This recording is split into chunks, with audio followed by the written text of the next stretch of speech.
پاکستان کا justice system history کے 3 مختلف دور سے گزرا ہے، جس میں سب سے پہلے ہندو رول تھا، پھر مغل آئے اور پھر برٹش نے اس میں ایڈیشن اور سبٹریکشن کی۔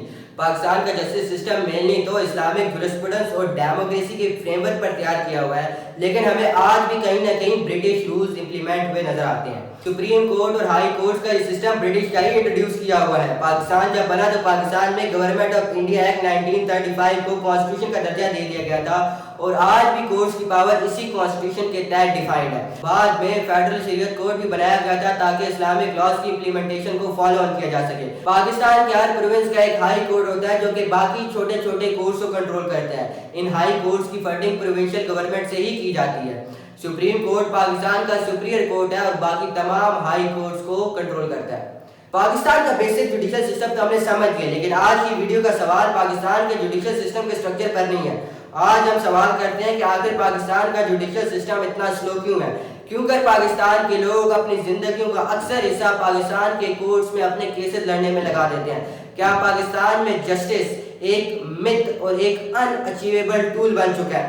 کچھ سٹیٹس کی بات کرتے ہیں۔ 2021 کے سٹارٹ میں پاکستان میں 2.16 ملین کیسز پینڈنگ تھے۔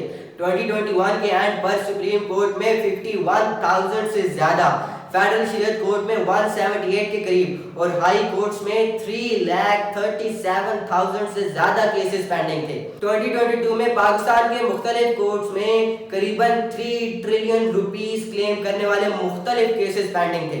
اگر کیلکولیشن کی جائے تو پاکستان کو ان 2.16 ملین کیسز کو اسی ریٹ پر سالو کرنے کے لیے قریباً 2000 سال لگیں گے، جبکہ ایک رپورٹ میں کہا گیا ہے کہ پاکستان کو قریباً 15 سال لگیں گے اتنے زیادہ پینڈنگ کیسز کو سالو کرنے کے لیے، صرف ایک کنڈیشن پر کہ اگلے 15 سال پاکستان میں کوئی بھی نیا کیس نہ فائل کیا جائے۔ جوڈیشری میں دو بہت ہی اہم جملے ہیں، justice delayed is justice denied اور جسٹس ہریڈ از جسٹس بریڈ۔ مطلب انصاف کی اصل ڈیفینیشن یہ ہے کہ نہ تو وہ دیر سے پہنچایا جائے اور نہ ہی وہ اتنی جلدی پہنچایا جائے کہ تمام تر حقائق کو نظر انداز کر دیا جائے۔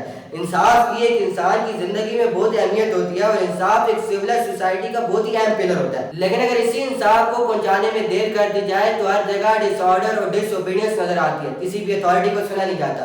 افسوس کے ساتھ پاکستان کے جوڈیشری سسٹم میں بھی انصاف کو دیر سے پہنچانا ایک ٹرینڈ بن چکا ہے، اور یہی چیز بنیاد پرستی، دہشت گردی اور فرقہ وارانہ تنازعات کو فروغ دیتی ہے۔ 2009 میں نیشنل جوڈیشل پالیسی فارم کی گئی تھی تاکہ اتنے زیادہ پینڈنگ کیسز کو سالو کیا جا سکے، لیکن کوئی خاص بہتری نظر نہیں آئی۔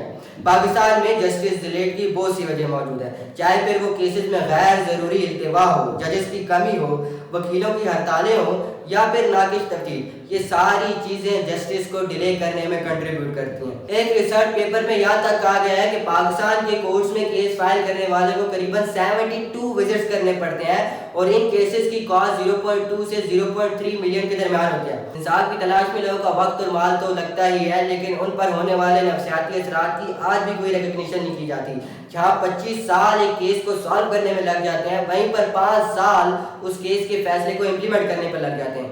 لیگل ایکسپرٹس کا کہنا ہے کہ ججز کی کمی اور ایک سے زیادہ جج پر مشتمل بینچز کی وجہ سے بھی کافی زیادہ پرابلمز آتی ہیں۔ کئی کرمنل کیسز میں تو کیس کو سمجھنے تک ہی ایویڈنس یوزلیس یا پھر ڈیپریشیٹ ہو چکا ہوتا ہے۔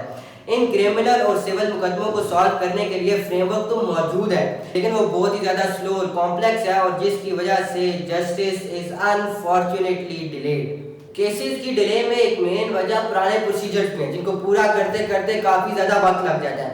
اگر کسی لائر کو کسی کیس کی فائل چاہیے ہو تو سب سے پہلے اس کو رجسٹرار کے پاس ایک اپلیکیشن درج کرنی پڑتی ہے، پھر اس فائل کو ڈھونڈا جاتا ہے جس میں بہت زیادہ وقت لگ جاتا ہے۔